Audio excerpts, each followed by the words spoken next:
Three. Just three. That's the number of Indian sailors who went to work on a commercial oil tanker, literally just doing their everyday jobs, and never came home. They lost their lives when their ship suddenly became the focal point of a massive military operation, erupting into flames in one of the world's absolute most heavily monitored waterways. It is a staggering human cost, and it instantly escalated a regional tension into an international tragedy. Welcome to This Explainer. Today, we're breaking down the incredibly complex and honestly deeply tragic events surrounding the sinking of the MT Setabelo. We are going to look at the facts of this military strike near the coast of Oman, dive into the heavily disputed claims between international powers and commercial operators, and look at the massive global stakes involved when an economic lifeline turns into a conflict zone. So it really begs the question, right? What actually happens when a purely civilian vessel gets caught right in the middle of a military strike? Well, back in June 2026, the world found out in real time. Tensions in the Middle East had been steadily boiling for a while, with military forces operating all over the region, and international powers basically watching each other's every single move. But this sudden strike on a commercial tanker, it brought those simmering tensions right to the surface in a very, very dangerous way. Part 1. The MT Setabelo Tragedy. Disaster off the coast of Oman. Picture this. It's June 2026, and the MT Setabelo is navigating the waters near Oman. It started as a perfectly normal day at sea, until it shattered. This commercial oil tanker suddenly became the target of a deadly military strike. In an instant, the Setabelo was just engulfed in thick, dark smoke and raging fire. Down on the deck, it was absolute chaos. Emergency distress calls were frantically going out as rescue teams scrambled into action, trying desperately to pull sailors from this burning, sinking ship. Now, a lot of the crew were successfully evacuated, but unfortunately the rescue operation had its limits. Initially, 3 Indian crew members were reported missing. As the ship finally sank and the search dragged on, authorities confirmed the absolute worst. All 3 men had died. Instantly, this ceased to be just some regional military skirmish. It became a devastating international news story involving the tragic loss of innocent civilian lives. Part 2. Disputed claims and targets, seeking the why. So why on earth was a commercial vessel targeted in the first place? Well, we essentially have 2 completely conflicting narratives here. On one side, U.S. officials claimed the strike was intended to disrupt oil networks connected to Iran. They suspected the vessel of transporting Iranian oil in violation of regional security restrictions. But on the exact opposite side, the ship's management fiercely disputes this. They maintain the Setabelo was strictly a civilian commercial vessel, outright denying any illegal activity whatsoever and demanding a full independent investigation. And that right there brings us to the core disagreement at the heart of all this ongoing international scrutiny. Was this military strike a justified action based on accurate intelligence? Or was a civilian vessel completely innocent of these allegations, mistakenly caught in the crossfire of a massive geopolitical confrontation? This is exactly the debate currently raging in the international community. Part 3. The Strait of Hormuz, the global choke point.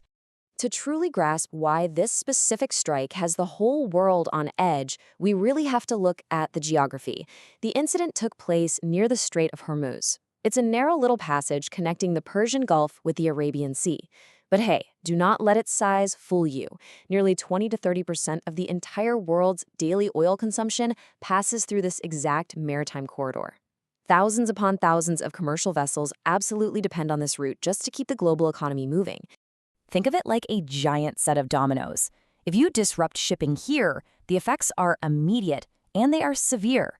Step 1, a military incident disrupts shipping. Step 2, markets panic, which leads to instantly rising fuel prices globally. Step 3, that perceived danger causes insurance costs for all these vessels to just skyrocket.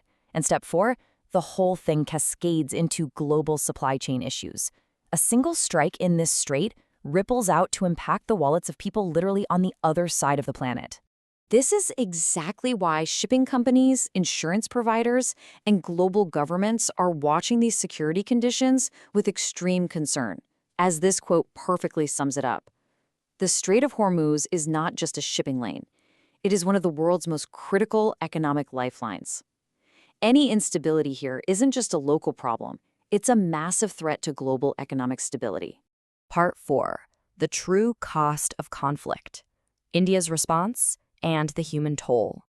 Now, it is incredibly easy to get lost in the macro level economics and the geopolitical strategy of all this, right? But we absolutely must zoom back into the human element, starting with the immediate diplomatic fallout in New Delhi. The deaths of their citizens triggered a swift, very strong response from the Indian government. They activated high-level channels to demand detailed answers. India forcefully emphasized the vital need to protect civilian seafarers, people who for decades have been the foundational backbone of the global shipping industry. Their safety is a matter of absolute national importance. Because, look, the crucial point is this. The 3 men who died were not soldiers. They were civilian workers, literally just performing their jobs. Behind all the flashy headlines about oil prices and military strategy are 3 grieving families who lost a son, a husband, a father. Seafarers make incredible sacrifices, often spending long, grueling months away from home in dangerous, uncertain conditions just to support their loved ones. This tragedy is a stark, heartbreaking reminder that ordinary people are usually the ones paying the highest price when international conflicts escalate. So, as we look at where things stand right now, we are left with some lingering, highly critical questions. What exact intelligence led to this military operation in the first place? Could these civilian casualties have been avoided if different tactics were used? Will the ship management's demand for an independent investigation actually be met? And maybe most importantly, will any concrete evidence be released to the public to prove either side's claims? Honestly, the answers to these questions will likely dictate exactly how maritime operations are handled in the Middle East going forward. Which leaves us with this final, really vital thought to chew on. How can commercial sailors actually be protected from becoming victims of geopolitical conflicts? 3 men boarded a commercial vessel expecting to do a tough job and eventually return to their families, and instead, they were caught right in the crossfire of a global dispute. It's a profound, tragic reminder of the human cost of global trade and tension. Thank you so much for joining me for this explainer. Keep questioning the headlines and stay curious.